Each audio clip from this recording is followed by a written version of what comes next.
Halftime, and now time to go full throttle over something simply half-assed. This notion that sequestration was going to drive the economy off a cliff, now just off, period, way off. Because since sequestration took hold, no hold on government hiring. Beef inspectors are still inspecting. Homeland Security folks are still frisking and annoying. The hell to pay for sequestration might still happen, but it clearly ain't happening now. Maybe because those $85 billion in so-called automatic cuts weren't really that big in the scheme of things and are actually spread out over many years, unlike, let's say, that payroll tax that snapped back into place this year and retailers bemoaning its stinging impact on sales pretty much all year. More proof it's not the cuts that count, but the tax hikes that'll leave you down for the count. And not just here, just as Cyprus or Portugal or Greece.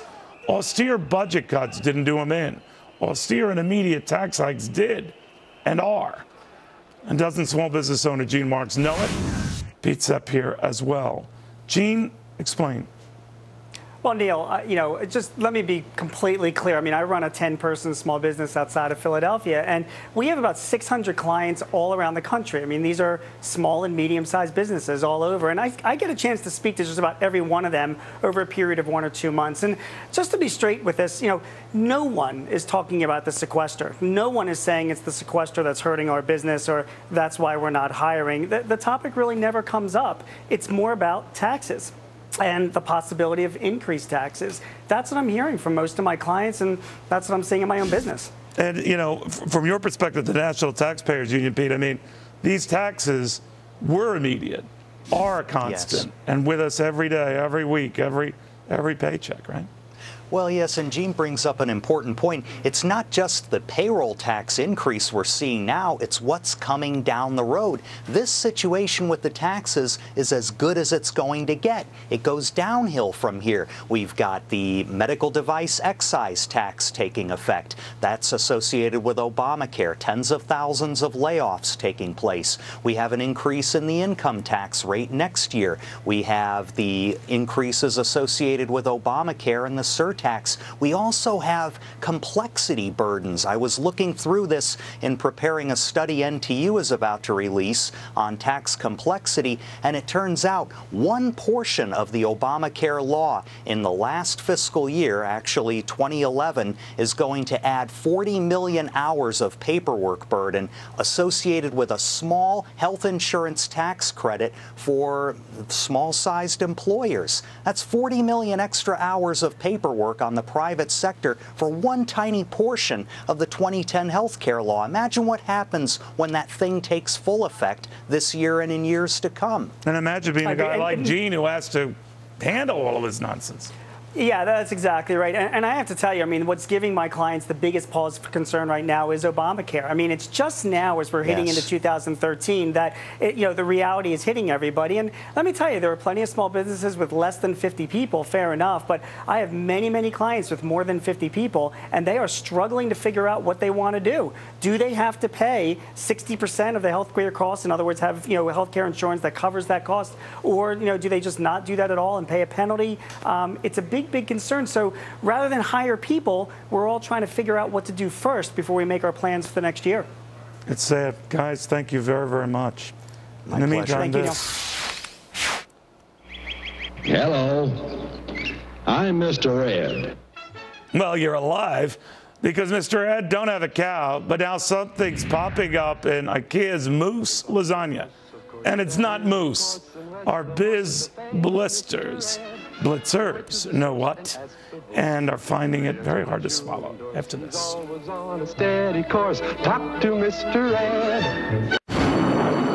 My vehicle was sent 6 feet in the air in a ball of fire. I thought I was going to die. It ripped my arm off. It broke my right femur. I took such a hard blow to the head that my retina was torn apart. Say a prayer for peace. I'm Trace Atkins. I want to tell you about these true American heroes and how you can show your thanks by helping them through Wounded Warrior Project. The Wounded Warrior Project has made a big difference in our life. They reached out to us as a family. They reached out to my son, and they never forgot about us. The job of helping thousands of our wounded warriors rebuild their lives is massive and growing every day. That's why your gift of just $19 a month is so important. Many of these service members suffer traumatic brain injury and post-traumatic stress disorder. They helped me basically put my life back together. If it wasn't for Wounded Warrior Project, I would be a statistic right now. I would have been one of those soldiers who came home and committed suicide. I'm in the fields of Vietnam, the mountains of Afghanistan. Your gift today of $19 a month can help us provide the programs and services desperately needed by our wounded service members. You'll honor and empower them so they can aid and assist each other. They've personally impacted my life, and they've personally impacted thousands of lives. Call or go online with a pledge of $19 a month and you'll receive this Wounded Warrior Project blanket. There are so many men and women in the battlefield. The greatest casualty is being forgotten. Please don't forget our wounded warriors. Make that call now. Say a prayer for peace.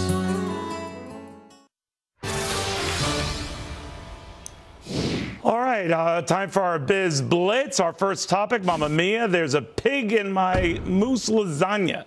IKEA recalling 17,000 Porsches of mousse lasagna after they found traces of pork. To me, that sounds like an improvement, but after IKEA's horse meatball mess up, Biz Blitzer Derek Kinney is wondering why the Swedish furniture giant is selling food at all. Gary Kalpam disagrees. Derek, what do you make of this? Neil, the key here is ultimately people want to believe in the brands they buy. This comes down to the shifting of responsibility to the big brands. If a person goes to IKEA or any other company, they want to know if they put down their hard-earned money, they're going to get a product or service they can believe in. The very moment that trust is broken, that responsibility shifts back to the consumer. They then have to figure out, is this a brand I can trust? Is this a brand that I can keep buying their products and services? But more importantly, it causes them to doubt in the brand itself. It's like a contract. When we put money down, the brand owes it to us to have a quality product or service.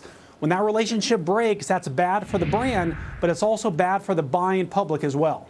My only thought on this, Gary, is that just stick to furniture. Leave the food alone. Now, I understand that there's stores, as you go through the maze of picking out what you want, you can go get these Swedish meatballs that I guess aren't exactly the meat you think, or these various other incarnations that might not be what you think.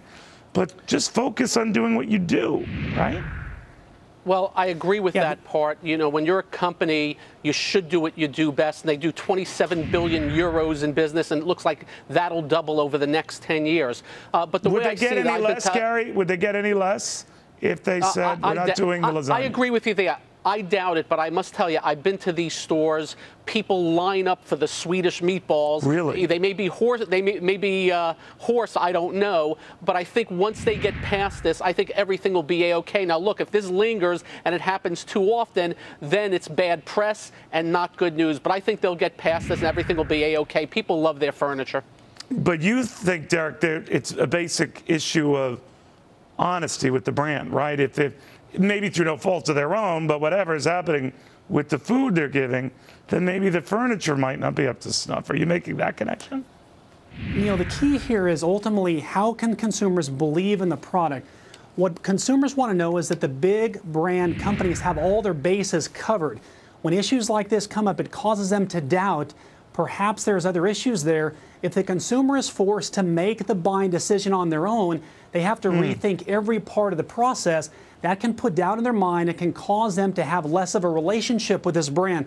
Again, IKEA is an iconic brand, as other companies are, but the psychology is if I can't trust this brand, but more importantly, if the responsibility shifts to the consumer,